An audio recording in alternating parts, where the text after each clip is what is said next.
साथ संगत जी, प्यार से कहना धन निरंकार जी। आज भी वही संदेश और ये इंसान को, इस मानव को चेतन भक्तों ने हर समय की तरह वही इशारा करते हुए कि जीते जी इस जीवन को संवार लिया जाए, इस सच्चाई को जानकर फिर हर पल इसी में गुजरान किया जाए। और कैसे ये कुछ भी एक, अगर हमारी उस समय में जो भी हम कर रहे हो उस पल में,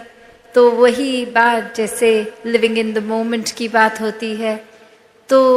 ये भक्ति भी फिर किसी समय भी जो भी कर रहे हैं वो ही अगर चीज़ में हम ये ध्यान डालते हैं इस निरंकार के एहसास द्वारा, तो वो कार्य भी भक्ति बन जाता है। कैसे एक जो आज भी प्रेरणा में सुना कि ये पहले विषय इस परमात्मा को जानने का है, और जब ये ब्रह्म ज्ञान द्वारा जान लेते हैं, ये विश्वास आ जाता है और ये मान लेते हैं, तो ये एक ही सच, एक ही परमात्मा जिसको देख भी लिया और इसमें यकीन भी हो गया, ये एक भाव और उसके बाद फिर स्वाभाविक ही हो जाता है एक हो जाना। ये एकमिक अवस्था इस परमात्मा के साथ, इस परमात्मा की बनाई हर चीज़ के साथ।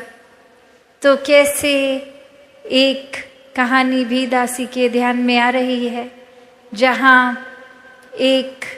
इंसान होता है, वो बहुत ही श्रद्धा से किसी गुरु के पास जाते हैं और वहाँ वो ये बात कहते हैं कि एक बहुत समय से आ तो रहे हैं, आपके प्रवचन भी श्रवण कर रहे हैं, पर ये जीवन नहीं बदल पा रहे। एक जो आप बात करते हैं मध्य मार्ग की कि ये बैलेंस्ड लाइफ हो, वो हो नहीं पा रहा, क्योंकि जब हर दिन के किसी भी कार्य को करते हैं तो ध्यान उसमें चला जाता है, तो ये परमात्मा की सोच ही नहीं आती इस दिल को, इस दिमाग को। और जब परमात्मा के प्रति एक ध्यान लगा लेते हैं तो इस संसार की चीज़ों से ही अपना एक नाता तोड़ने का दिल करता है। फिर दिल करता है कि बस एकांत में ही रहें, कोई हमसे बात ना करे, हम किसी से बात ना कहें, एक अपने सारे कर्तव्यों को भी भूल जाएं, बस यही करते रहें। तो आप तो समझाते हैं कि कैसे ये बैलेंस रखना है कि दुनिया में जीना भी है, समाज परिवार की सेवा भी करनी है, और हर पल में परमात्मा को भी याद रखना है, और ये उपलब्धियों को भी प्राप्त करना है, मेहनत करनी है। और अब इस उपलब्धियों से इतनी सारी चीज़ें घर में खरीद के रखनी है, तो नज़र जहाँ जाती है एक नई डिस्ट्रैक्शन बन जाती है। तो ये अब एक मिक होना है, ये बैलेंस बनाना है, ये तो सीख लिया, पर इस पे अब एक प्रैक्टिकली जिया नहीं जा रहा। और वहीं वो समझाते हैं गुरु कि आपके घर के आसपास आपसे सबसे नज़दीक क्या दुकान है, कौन सी दुकान है, तो वो सब बताते हैं कि एक सब्ज़ी वाले हैं, वो बस बहुत अलग अलग सब्जियां रखते हैं, और अपने तराजू में वो जो भी ग्राहक आता है बताता है कितने किलो को कितनी सब्जी चाहिए, उसको तोल कर दे देते हैं। और फिर वो गुरु कहते हैं ठीक है, अब जाइए उनको ध्यान से ऑब्जर्व कीजिए, ये कण कण में शिक्षा है, तो यहाँ से भी आपको शिक्षा मिलेगी, आप उनके पास जाइए। और अब वो इंसान अपने पड़ोस की ही दुकान पे पूरा दिन बैठता है, देखता है कि हो तो वही रहा है जो मुझे पहले से ही पता था, कि ग्राहक आया अपना सामान ले गया और ये दुकानदार ऐसे ही तोल कर दे रहा है। और जब वो दुकान का समय हो गया और वो रात्रि घर आने का उस दुकानदार का, वहाँ पे रुक के वो एक बात पूछने की कोशिश कि मेरे गुरु ने कहा है, ये शिक्षा मुझे आपसे मिलेगी कि मैं कैसे बैलेंस लाइफस्टाइल में रहूं। तो ये आपकी क्रिया, इससे आप कैसे कर रहे हैं इसके बारे में कुछ रोशनी डालें। ये देखने में तो बहुत सिंपल काम है। तो वो इंसान समझाता है, वो दुकानदार समझाता है अब कि ये कार्य तो बस यही है कि जितने किलो का एक वज़न मैंने एक तराजू में डाला, उतने किलो की ही वो सब्ज़ी उसी दूसरे तराजू की दूसरी ओर ही रख दी। तो उससे ये बैलेंस बन जाता है, तो पता चल जाता है। और इसी से मुझे पता है कि अगर मैं 2 किलो सब्ज़ी बेच रहा हूँ तो वो अंदाजे से नहीं है, तो मैं किसी ग्राहक को एक चीट करके उससे 4 किलो सब्ज़ी का पैसा नहीं ले पाता। वो एक बहुत ही संतुलन बना रहता है, बहुत ट्रांसपेरेंट काम होता है। ग्राहक भी देखता है ये एक ईमानदारी से ही पैसे कमा रहा हूँ। और अब ये बात, और जो हो सकता है उस इंसान को सबकॉन्शियसली तो पता भी थी, पर ये गुरु ने भेजा था तो इतनी बारीकियों से अब समझ आया। और फिर वहीं उपस्थित होके वो अपनी बात यही रखते हैं कि अब ये प्रैक्टिकल लाइफ में ये तो देख लिया कि कैसे एक वो गुण भी अंदर आ गया कि ये धोखाधड़ी ये नहीं करनी है, और साथ ही ये बैलेंस की भी वो बात दुकानदार कर गया। तो यहाँ ये तो पता चल गया कि ये बैलेंस तो ज़रूरी है, और अब बस ये इम्प्लीमेंट कैसे करूं। तो आगे से वो गुरु यही समझाते हैं कि कैसे वो दुकानदार चाहे एक क्रिया रूप में, एक पूरे दिन में, एक कुछ भी, कैसे भी ग्राहक आ रहे होंगे, कोई बहुत ही जल्दी में होंगे, कोई तो ऐसे भी होंगे कि इतने धीरे धीरे एक बात कर रहे हैं, सोच रहे हैं सब्जी क्या लें, और उनके पीछे और क्यू लग रही होगी, एक लाइन लग रही होगी ग्राहकों की। और इससे देखकर कि इतनी देर लग रही है, कुछ ग्राहक वो लाइन छोड़ के किसी और सब्जी वाले पे भी जा रहे होंगे कि हमें जल्दी चाहिए, और ये दुकानदार तो इतनी देर लगा रहा है। और किस तरह से कोई बहुत ही खुशी के अवसर के लिए बहुत सारी सब्जियां लेके जाएगा, और कोई तो आकर कुछ पत्ते ही लेके चला जाएगा, कोई बहुत ही जल्दी में आएगा, एक हबचड़ी भी मचाएगा, और कोई बहुत ही एक सहज भाव में आके आराम आराम से कर लेगा। तो वो दुकानदार ये सब देख रहा है, कितने रंग देख रहा है ग्राहक के भी, पर वो तो वही कार्य सहजता में करता जा रहा है कि जिसने अपनी रिक्वायरमेंट बोली उसको उतना उतना तोल कर देकर उससे पैसे ले लिए। तो बात वही कि ये एक अपने स्वभाव को अपने ग्राहक के स्वभाव जैसा पल पल में नहीं बदल रहा, ये बहुत ही स्थिर होने की निशानी। और जो व्यक्ति इस परमात्मा को जीवन में धारण कर लेता है इस ब्रह्म ज्ञान से, तो फिर कोई भी उथल पुथल हो, कोई इरिटेशन नहीं आती, कोई भारी चीज़ या कोई इंसान हमारे साथ कैसा है, उस चीज़ पे हमारा उस तरह से बिहेव करना डिपेंड नहीं करता। कि कोई अगर जल्दी में आया तो दुकानदार ने भी उतनी ही जल्दी से नहीं दिया, उसने अपना पूरा प्रोसेस को फॉलो किया, और देर उसने उतनी ही लगाई जितनी वो किसी और ग्राहक के साथ लगाए। और वही बात संसार में रहने के लिए भी,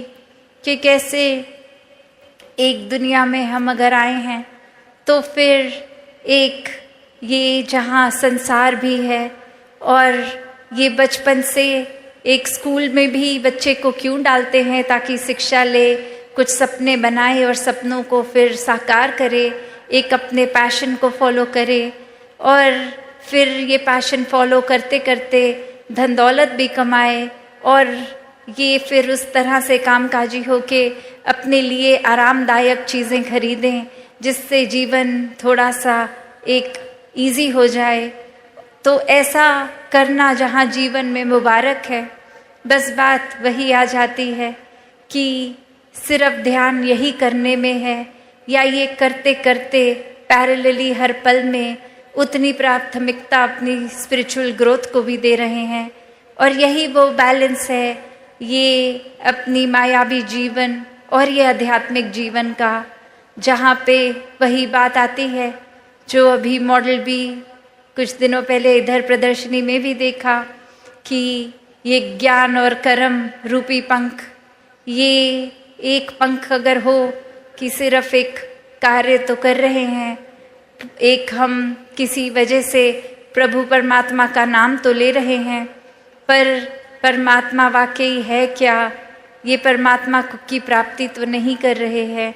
और वहीं दूसरी ओर ये ब्रह्म ज्ञान रूप की पंख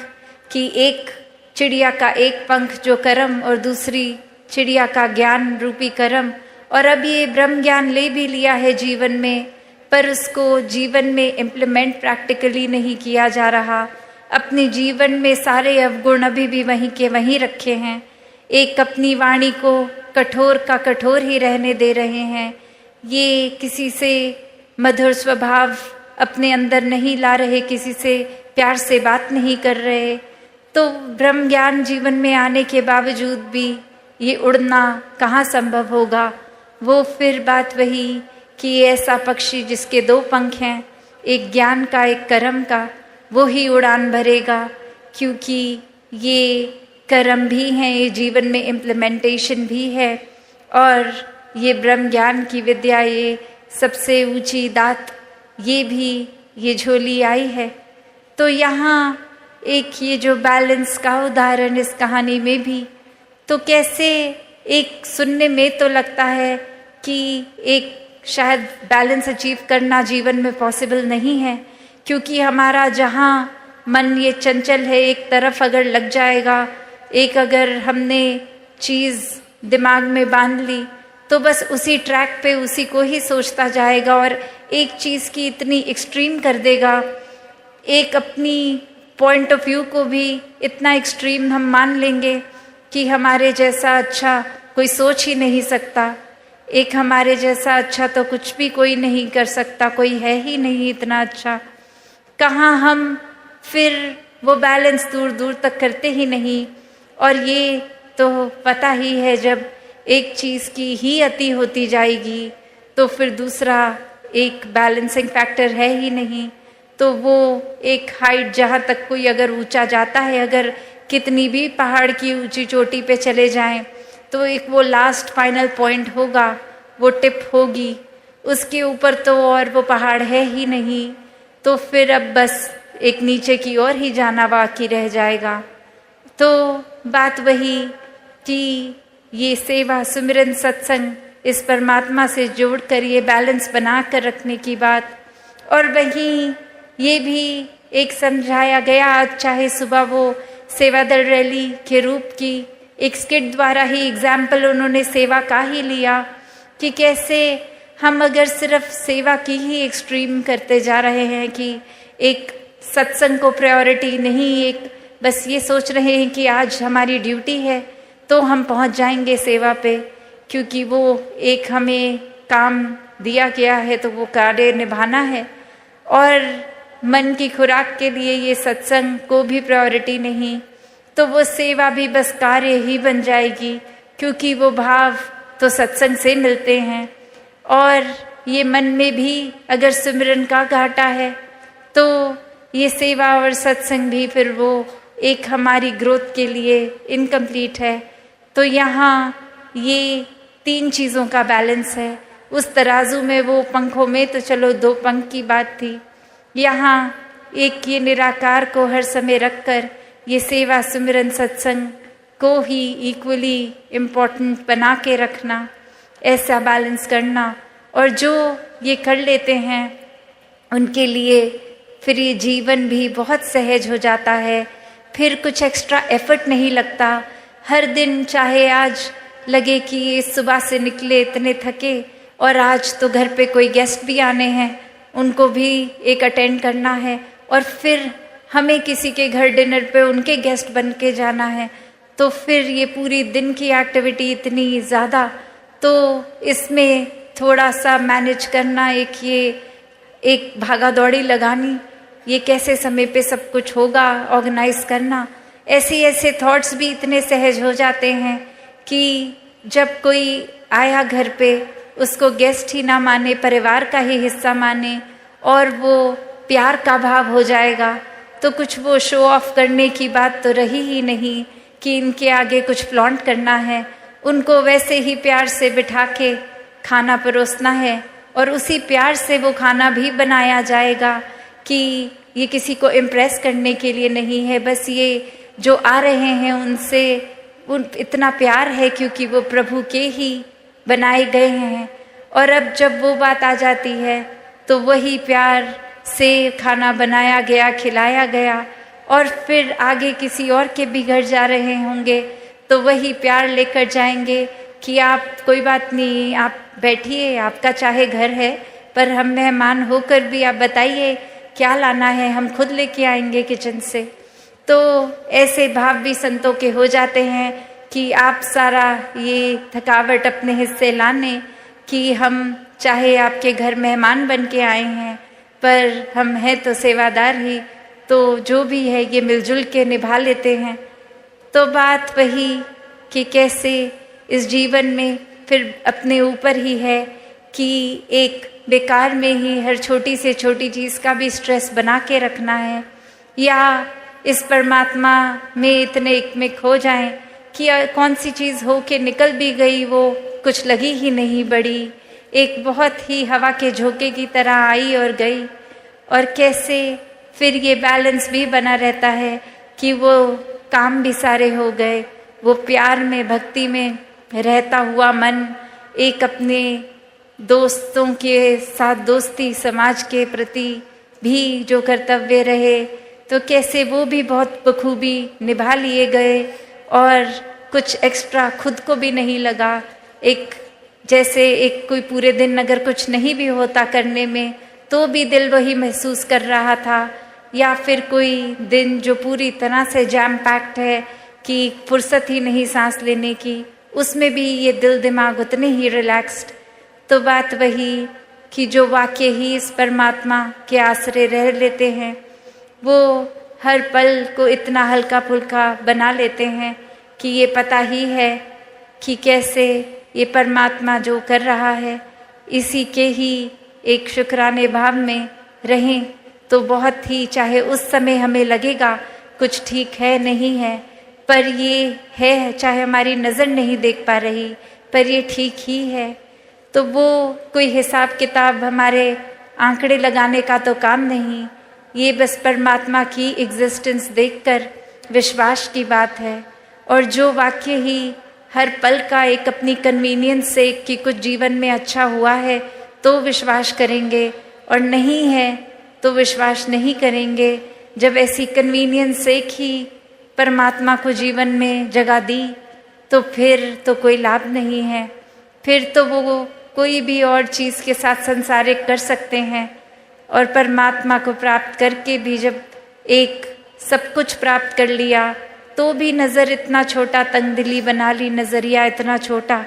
तो फिर इतनी बड़ी दात का भी क्या ही फ़ायदा रहा। तो बात वही कि ये जो बैलेंस की बात है और इसी बैलेंस के साथ ये विस्तार भी होता है कि जैसे जैसे हमें फिर ये एहसास होगा कि परमात्मा को और ज़्यादा, अगर हमें पता है अपने अंतर्यामी हम खुद हैं कि वाकई में हमारा ध्यान, हमारा दिल पूरा दिन ज़्यादातर क्या करता है, तो खुद को ही देखकर अपने अंदर वो चेंजेस लाने कि और ज़्यादा कैसे स्पिरिचुअली इंक्लाइन हो सकें, वो उस तरफ अपना विस्तार करें। और कैसे हम अगर कोई कमी कर रहे हैं कि किस तरह एक संसार के लिए कुछ ऐसा अच्छा नहीं कर पा रहे, अपने लिए कुछ ऐसा अच्छा नहीं कर पा रहे, तो वहाँ पे भी एक विस्तार किया जाए, क्योंकि ये श्वास तो उतने ही हैं और उसी में ये एक मटीरियलिस्टिक और स्पिरिचुअल लाइफ को बैलेंस करना है, तो उसी में ही सब कुछ करना है। तो जिन्होंने ये बखूबी कर लिया वो तो अपना जीवन बहुत अच्छे से निभा गए, वरना तो ये कैपेसिटी, ये कैपेबिलिटी इस परमात्मा ने हर एक में दी है, वो हमारा ही कहीं आलस है, चुनाव है, या फिर एक हमारा माइंडसेट को जो हम इतना नारो कर देते हैं, या अपने अहंकार में ही चूर रहते हैं कि कोई भी चीज़ करने की काबिलियत होने के बावजूद नहीं करते, या फिर इस परमात्मा का आसरा ही नहीं लेते। एक माइंडसेट हमने ऐसा बना लिया होता है। तो दातार जहाँ हर किसी को अपने दर्शन इस ब्रह्म ज्ञान द्वारा कराता है, तो अगर हमने ही यहाँ जैसे अभी प्रवचनों में भी सुना कि अगर आँख हमारी बंद है तो हम वो देख ही नहीं पाएंगे जो है, तो बात वही कि ये जीते जी अपने जीवन को भक्तों ने जहाँ खुद भी संवारा है, वहाँ हर एक को संवारने की प्रेरणा दी है। और वो किस तरह संवारा जाए वो भी बताया है कि सिर्फ एक ही तरीका है, परमात्मा से जुड़कर, उसको हर समय देखकर, एक जीवन में सच को स्थापित करके ही ये एक मार्ग वाकई ही एक सच्चाई का मार्ग जो है, इस पे चल पाएंगे, हर एक के बन जाएंगे, हर एक को अपना बना लेंगे। साथ संगत जी, धन निरंकार जी।